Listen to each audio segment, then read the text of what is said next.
வணக்கம். ஆஸ்ட்ரோவேலின் நல்ல நேரம் நிகழ்ச்சியின் சார்பாக அத்துணை சப்ஸ்கிரைபர்களையும் எல்லா அன்பு உள்ளங்களையும் எனது நண்பர்களையும் வருக வருக என வரவேற்பதில் பெருமகிழ்ச்சி கொள்கிறேன். இறைவணக்கத்தை கூறி இந்த வீடியோ தொடங்குவோம். வக்ரதுண்ட மகாகாய சூரிய கோடி சமப்பிரபக அவிக்னம் குருமே தேவ சர்வகாரியேஷு சர்வதா. தென்னாட்டுடைய சிவனே போற்றி, என் நாட்டவர்க்கும் இறைவா போற்றி. நண்பர்களே, அன்பர்களே, இந்த வீடியோ ஒரு சூப்பர் எக்ஸ்க்ளூசிவான ஒரு வீடியோ. இன்னைக்கு நம்ம பேச போகிறது கும்பராசியை பற்றி. 35 ஆண்டுகளுக்கு பிறகு வேட்டையாடு விளையாடு காலத்தின் கட்டாயம், இதுதான் தலைப்பு. கும்பராசி கடந்த ஒரு வருடமாக ஏழரை சனியின் பாதிப்பினால், அதாவது ஜென்ம சனியுடைய பாதிப்பினால் குறிப்பாக சொல்லணும்னா அதிகமாக பாதிக்கப்பட்டு அதிகமாக பிரச்சனைகளை கையாண்டு கொண்டிருப்பது, மனதளவில் பாதிக்கப்பட்டு மனச்சோர்வு, மன திண்மை இல்லாத ஒரு நிலை, தூக்கம் இல்லாத பதட்டம், சஞ்சலம் போன்ற அத்துணை அவஸ்தைகளிலும் இருக்கக்கூடிய கும்பராசி நேயர்கள். கும்பராசி பொதுவாகவே நீங்கள் என்ன பிரச்சனை அப்படிங்கிறத முதல்ல யோசிச்சு பாருங்க. இது என்ன பிரச்சனைன்னு யோசிக்கும் போது நமக்கு ஒரு பதில் கிடைக்கும். கும்பராசிக்குடைய முதல் பிரச்சனை அப்படின்னு பார்க்க போனால் மனதில் இருக்கக்கூடிய அழுத்தம். இதற்கு என்ன காரணம் அப்படின்னு நம்ம பார்க்க போனோம்னா, எல்லாத்தையும் சகிச்சு கொள்வது தான் உங்களுடைய பாசிட்டிவும் கூட, அதுவே தான் உங்களுக்கு நெகட்டிவும் கூட. எல்லாத்தையும் பொறுத்துக்கணும் அப்படிங்கிற அவசியம் இல்லை. எதை பொறுத்துக்கணுமோ அதை பொறுத்துக்கணும், எதை பொறுத்து கொள்ளக்கூடாதோ அதை பொறுத்து கொள்ள வேண்டாம். அப்போ எங்கே நம்ம அந்த கோடை கிழிக்கிறது? எந்த விஷயத்தை பொறுத்து கொள்ள வேண்டும், சகிச்சு கொள்ள வேண்டும் அப்படிங்கிறதையும், எந்த விஷயத்தை பொறுத்து கொள்ள வேண்டாம் அப்படிங்கிறதையும் நம்ம எங்கே முடிவு பண்ணுறது? இப்போது நமக்கு ஒரு நல்ல விஷயம் நடக்குதுன்னு சொன்னால் நம்ம எதை வேணால் பொறுத்துக்கலாம். இல்லை நம்மளால் மற்றவங்களுக்கு ஏதாவது ஒரு நல்ல விஷயம் நடக்குதுன்னா ஒரு அளவு இருக்குது, அதுக்கு பொறுத்துக்கணுங்கிறதுக்கு. எதை வேணால் பொறுத்துக்கிட்டு மற்றவங்களுக்கு நல்லது செய்யணும்னு நம்ம நினச்சோம்னா, சத்தியமாக சொல்கிறேன் சார், இன்னைக்கு நம்மளை விட ஒரு முட்டாள் உலகத்தில் இருக்க முடியும். அது முக்கியமான விஷயம். எந்த இடத்துல புள்ளி வைக்கணும், முற்றுப்புள்ளி, அது ரொம்ப முக்கியம். இதை பற்றி ஏன் பேசுகிறோம் அப்படின்னா, ஒரு சராசரியாக கும்பராசியில் பிறக்கக்கூடிய நண்பர்கள், அன்பர்கள், அவங்க யாராக இருக்கட்டும், இந்த கும்பராசியில் பிறக்கக்கூடியவர்களுக்கு ஒரு சில யோகங்கள் பிறப்பிலேயே வரும். அதே மாதிரி ஒரு சில தோஷங்களும் பிறப்பிலேயே வரும். என்ன தோஷம் அப்படிங்கிறத முதல்ல பார்ப்போம். சந்திரன் கும்பராசியில் சஞ்சரிக்கும் பொழுது சனியுடைய வீடு. சந்திரன் என்பவர் சனியுடைய வீட்டில் சஞ்சரிக்கும் போது மனசு குழப்பமடையக்கூடிய தன்மை, மனதில் ஒரு சில சஞ்சலங்கள், ஒரு சில அழுத்தங்கள் வரக்கூடிய வாய்ப்புகள் மிக மிக அதிகம். ஏன்னா சனி என்பவர் மனதை கெடுக்கக்கூடிய இயல்பை பெற்ற ஒரு கிரகம். ஒரு மனிதனுக்கு எல்லா விதமான சுகங்களும் பாக்கியங்களும் இருந்தாலும் கூட, ஒரு பேருக்கு சொன்னா பணம், பதவி, புகழ், கார், பங்களா, இது எல்லாம் இருந்தாங்க கூட மனசு சரியில்லை அப்படின்னு சொன்னா அந்த உடம்பும் சரி, அந்த வாழ்க்கையும் சரி, ஒரு குப்பைக்கு சமானமாக போகிறது. எதுவுமே இல்லை, ஆனா மனசு ரொம்ப திருப்தியாகவும் சந்தோஷமாகவும் இருக்குன்னு சொன்னா இந்த வாழ்க்கைக்கு ஈடு இணை இல்லை. இதை நம்ம முதல்ல புரிஞ்சுக்கணும் சார். உங்க நல்லதுக்காக சொல்றேன். கும்பராசி நேயர்கள் யாராக இருந்தாலும் இந்த வீடியோவை பார்க்கும்போது உங்களுடைய நண்பர்கள், தெரிந்தவர்கள், ஃபேமிலிஸ், ரிலேட்டிவ்ஸ் யாருக்கும் மறக்காம இந்த வீடியோவை ஃபார்வர்ட் பண்ணுங்க. இந்த காணொளியானது அவர்களுடைய வாழ்க்கையை மாற்றி அமைக்கும், அதில் எல்லளவும் சந்தேகம் தேவையில்லை. மிகப்பெரிய அளவில் தன்னம்பிக்கையும் உத்வேகமும் கொடுத்து வாழ்க்கையில் இமாலய உயரத்தை அடைய செய்யும். இந்த கும்பராசியில பார்த்தோம்னா எல்லா ராசிக்கும் வர மாதிரி 3 நட்சத்திரங்கள் வருது. அவிட்டம், சதயம், பூரட்டாதி.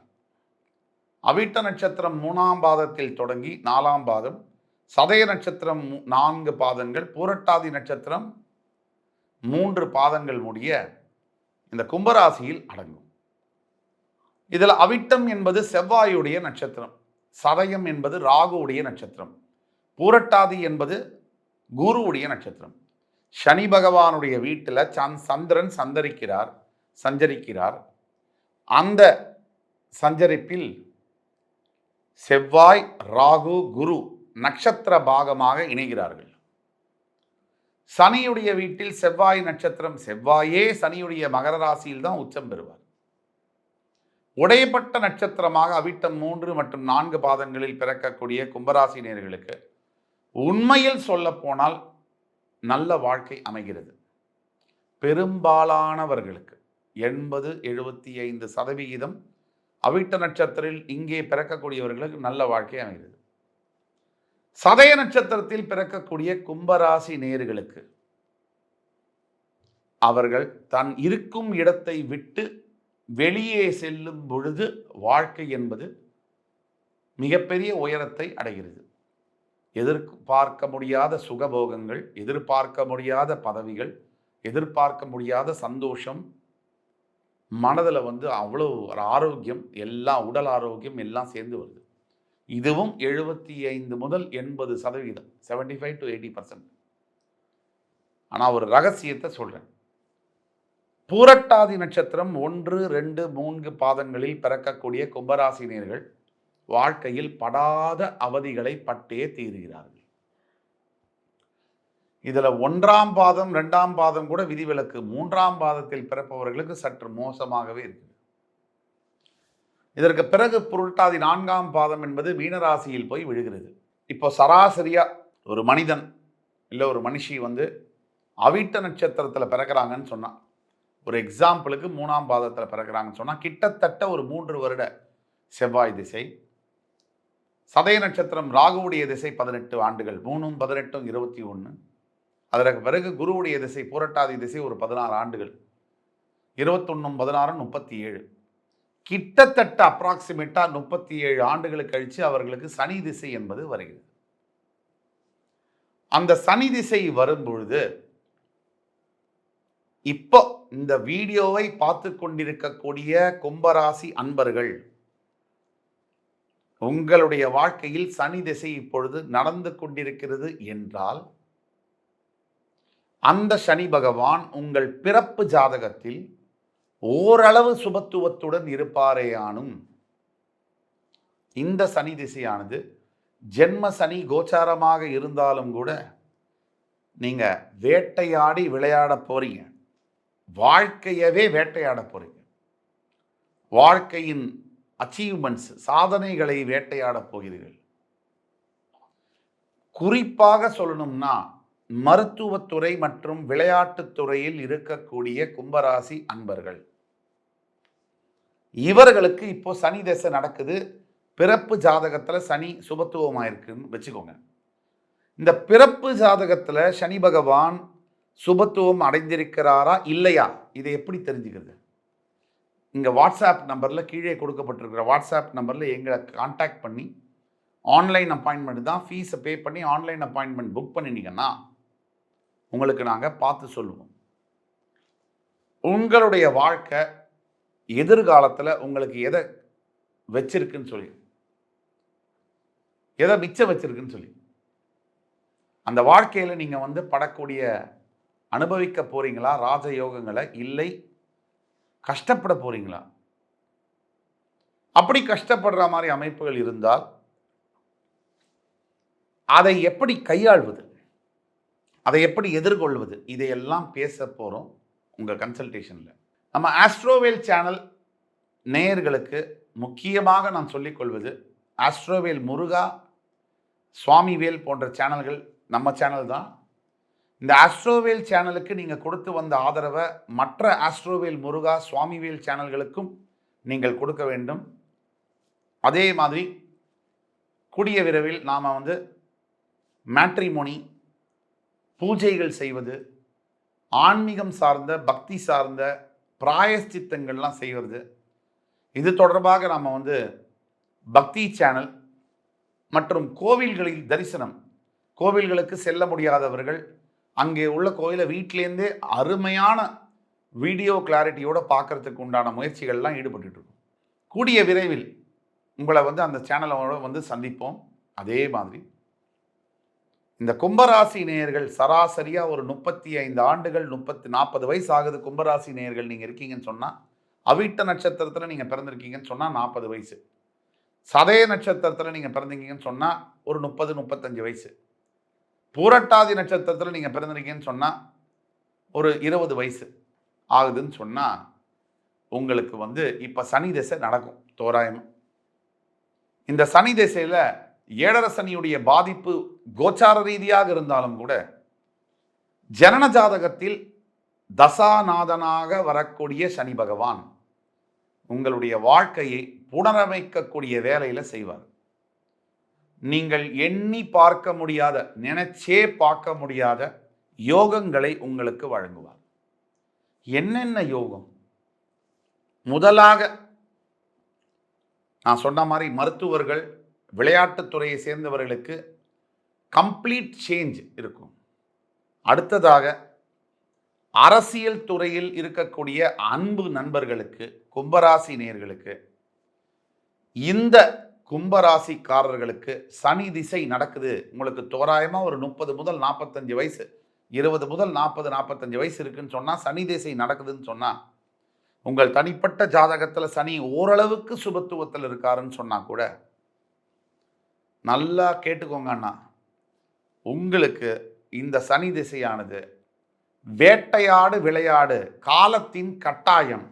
நீங்கள் நினைச்சதை சாதிப்பீங்க. நீங்கள் முயற்சி எடுக்கிறதெல்லாம் வெற்றியாகும். நீங்கள் நினச்ச பதவியில் போய் உட்காருவீங்க. உங்களுக்கு கீழே அடிபணியாதவர்கள் கூட உங்களை கண்டா, சார் ரொம்ப மன்னிச்சுக்கோங்க சார், நான் நீங்கள் சொல்கிறபடி கேட்குறேன் சார் அப்படின்னு கை கட்டி உங்கள் எதிரிகள் உங்கள் முன்னாடி நிற்பாங்க. இது நடந்தே தீரும். இது மட்டுமா? திருமணம், கணவன் மனைவி உறவு போன்ற விஷயங்களில் நல்லது நடக்கும். பிள்ளைகளின் கல்வியில் மேம்பாடு இருக்கும். சனி பூமிகாரகன் என்பதனாலும் பூமியை குறிப்பதனாலும் அவர் உங்களுக்கு அசையா சொத்துக்களை, நீங்கள் நிறைய ப்ராப்பர்ட்டிஸை வாங்குவதற்கு சனி பகவான் உதவி செய்வார். சனி கொடுப்பார் எவர் தடுப்பார்? சனி பகவானை போல் கொடுக்கக்கூடிய ஒரு கிரகம் என்பது விண்வெளியில் இல்லவே இல்லை. அப்படிப்பட்ட சனி பகவான் வாகனங்கள், பதவி, மரியாதை, செல்வாக்கு, சமுதாயத்தில் அந்தஸ்து போன்ற அத்துணை யோகங்களையும் உங்களுக்கு அள்ளித்தருவார். கிள்ளித்தர மாட்டார், அள்ளித்தருவார். ஆக வரக்கூடிய புத்தாண்டு கூட கும்பராசிக்கு பல விதங்களில் ஃபேவரபுளாக தான் இருக்கு.